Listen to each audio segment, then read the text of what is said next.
Hey, honey. Yeah, what's up?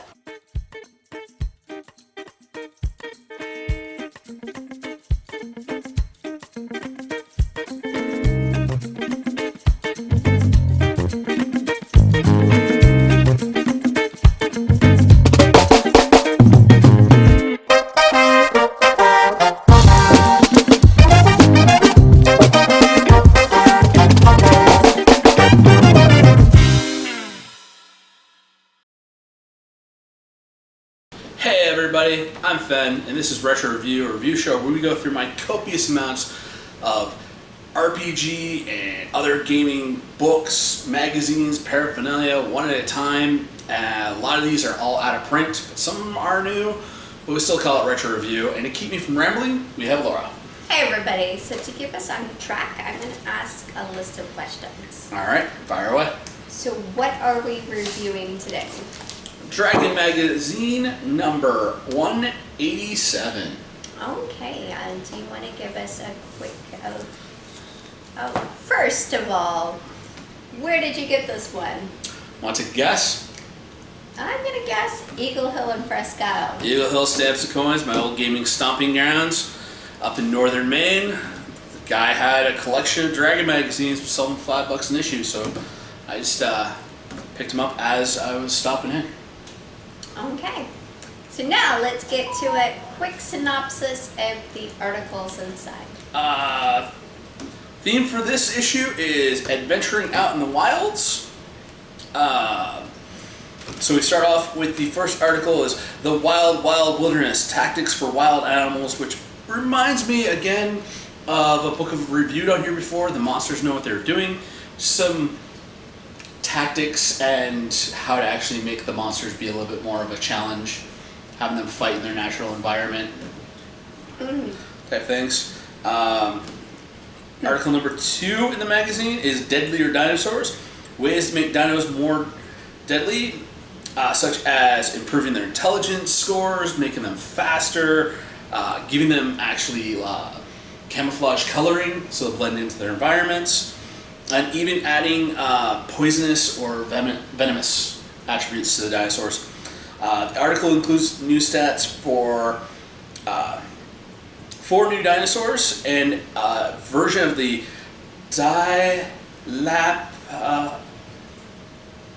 Dilophosaurus, which is more in line with the poisonous ones they had in the Jurassic Park novel. And 3 out of the 4 are water-based. They're the big water, almost like crocodile, but had like the fins, the plesiosaurs. Oh, I was picturing like Nessie. Nessie as well, but also like Nessie's a long-necked aquatic dinosaur. Yeah. Then you have the ones that are more like they have like the head is shaped like a giant alligator. Mm-hmm. So those. And the 4th is actually a Jurassic Park version of the Velociraptor, which would technically be the Utah raptor. Interesting. Yeah, the Velociraptor, not the Velociraptor. Been a while since I had to practice dinosaur names. Next column is Bizarre the Bizarre. It's the monthly magical item column that they put in the magazine. This month is focused, we're in the wild, so it's focusing on druid magical item and equipment, such as the Ring of the Little People, which protects the wearer from fey magic and abilities, but also allows the wearer to shrink up to a size of 6 inches or 2 feet. Somewhere between that two. Interesting. And also allows them to become invisible.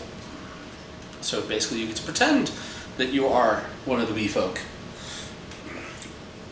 The next article is the ecology of the Dakon.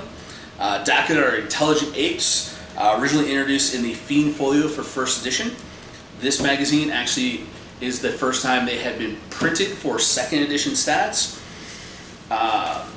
Basically also gives them notes on their culture and how they get along with other ape-like races. I was definitely feeling a little bit of like because they're designed to be in part of the Spelljammer thing, so I'm like, are we talking Planet of the Apes in D&D? I think we are. Next article is the Sage Advice column of FAQs. That one was mostly about the Psionics Handbook. As I've stated numerous times before, I didn't do a lot with the Psionics in 2nd edition. Did a little bit with them in 3rd edition. They were a lot more balanced in 3rd, I felt. But still, it's complex and extra rules, and you gotta take care of some... what do you got in the oven? These are breakfast sweet potato cookies, which you may have seen in a Recipe roulette.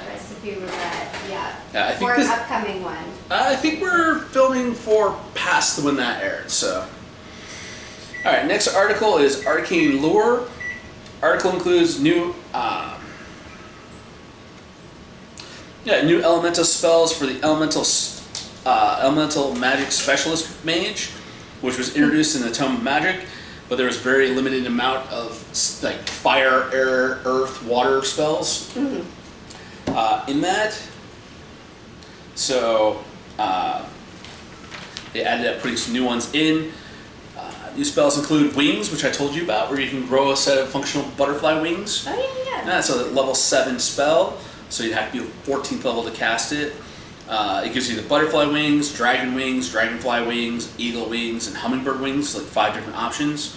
Then there's the shark bolt, which allows you to conjure small sharks made out of water and have them like swim and hunt down and bite their target that you want them to go for. Weird. I know.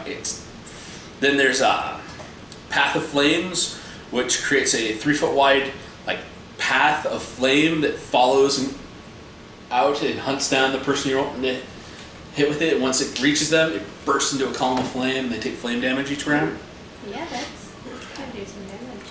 Reminds me of I've always wanted to do like a Street Fighter martial arts campaign game, and that one definitely, like that and the shark attack definitely makes me have some ideas for like some arcane style martial artist special attacks. So with the shark one, you have to be around water, right? No, it just conjures ambient water around you and forms it into a shark, and it goes. So there's just a sudden shark. Yep, there's just a sudden shark made of water. Next article is the continued voyages of the Princess Ark, Part 34. This is where an airship's been traveling around the known world of the original Dungeons and Dragons game, the Mysteria campaign setting. But this week it's become more of an FAQ questions about rules questions people have for original edition Dungeons and Dragons, because there's D&D. At this point, they're printing both D&D, which is the basic D&D, and then they have advanced D&D. Mm-hmm. So they had to keep both in print because of a licensing deal they had with one of the 2 creators of D&D. Yeah, they had to keep his stuff in print so that that way it wouldn't be the whole thing of like TSR had to buy him out. It was part of this whole contract they had. Next is the Lonely Harpist and Lady Rogue. It's a pair of NPCs for the Forgotten Realms campaign setting, but pretty easy to port them over into another setting. The Bard is 12th level Bard and a 6th level Thief. Just some cool NPC background characters you could have. Dragon Scales is a short story. Year after year, the town hires knights to slay the local dragon, but each time they fail, and the dragon is actually collecting suits of armor. This year, the town hires a bard who befriends the dragon, who ends up moving into town at the end. Oh, yeah, a little cute little story. Sweet. The next article is the holiday gift idea list. It's really just a few pages of ads of like, yeah, we published this. Why don't you buy it? It'd be great for your nerdy D&D friends. But there is one thing that was printed in that I wish that I had. It's the Celts campaign sourcebook for 2nd edition D&D. I don't own a copy of that, and I think it'd be kind of cool to actually have that on hand. Do like some like Scottish magic type adventure with it. Next article is the Marvel File, Death Web, a trio of spider-themed supervillains. Anthro, basically an Iron Spider ripoff. He's got like a Iron Man suit that gives him spider powers. Arachne, a female spider-themed ninja. And Thirak, an 8-limbed mutated human covered in like chitinous like bio bug armor. Yeah. Yeah, he's like mutated into like a creepy armored spider. Yeah, that sounds very creepy. Oh yeah. Next up is the Dragon's Bestiarity. It's a monthly column where they just introduce some new monsters just in the pages of Dragon Magazine. This month we have the Cruel, which are evil elves. Get the next batch. Who play tricks on and attack weaker beings. And then there's the Pardel, which are orange and black. Well, they're black with orange spots, orange and tan spots, jungle cats.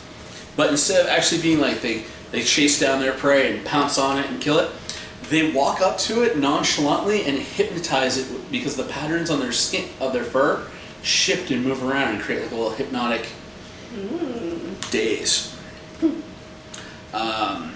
Next article is Troubleshooting Your Game. Article talking about dealing with disruptive players, basically talking about setting limits, how to handle infighting, keeping the game moving, and keeping the players happy. So definitely some setup of like, this is back before we had session zeros and we had the whole thing of like sit down with your players and go, okay, this is my expectations. This is what I'm gonna do. If this happens, are you guys comfortable with having the party your characters fighting each other? Is okay, but like actually like you got a problem, then we're not playing tonight. We're gonna sit down and hash this out. Or Well, it sounds like it'd be useful for any new DM. oh yeah. Last article is the Through the Looking Glass, which is the column on miniatures.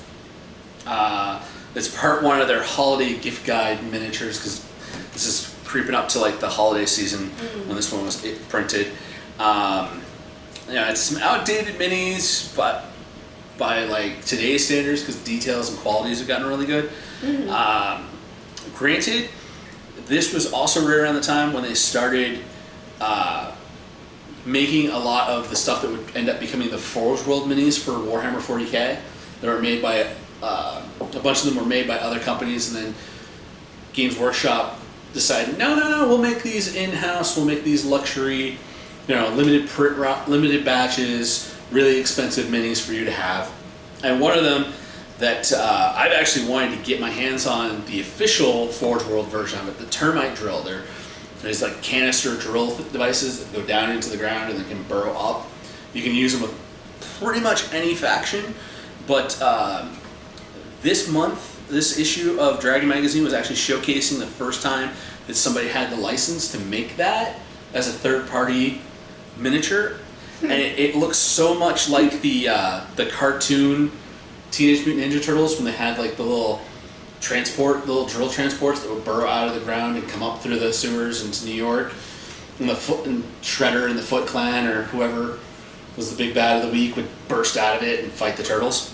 Interesting. I was like, oh, that looks so much like a Foot Clan transport. I would love to find one of those because it's actually bursting out of the ground. I'll snap a photo and put it up on here. But I don't think I'm going to be able to find that thing for just like $20 plus shipping and handling, of it being a very old, out of print, 30+ year old model. Yeah, right. So that's going to be something might be able to find something similar to what somebody's done, but it was cool. Maybe kit bash my own. I don't know. But something on eBay. Maybe. But yeah, that's Dragon Magazine number 187. Okay. Which of these articles are you planning to keep?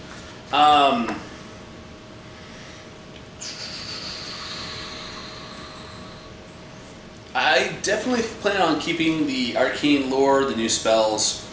I want those deadly dinosaurs, so I'm planning on hanging on to that. Probably, probably the Bazaar, the new magical items for druids. Mm-hmm. So, and the Dragon's Bestiary, because the Pardal definitely sound like a cool cat. Because it describes them just walking up, all nonchalant, probably like, I'm not here to do it, like big giant house cats, and then they hypnotize you, and then they attack you. Mm-hmm. It's like, it's a weird, like, it sounds like a house cat. It's like once you're petting them and you think they're all nice and sweet, then they attack. That would be creepy. Oh, yeah. Okay, well, anyways, that's all the questions that I have. And that's all I got, so I guess we'll see you next week for another retro review. Okay, thanks for joining, and yeah, see you next week. Peace. Bye, everybody. Hey, everybody, thanks for staying till the end of the episode. Remember to like, share, subscribe. Follow us on Facebook at Board Barista Productions. And if you want to support us, Patreon link at the bottom.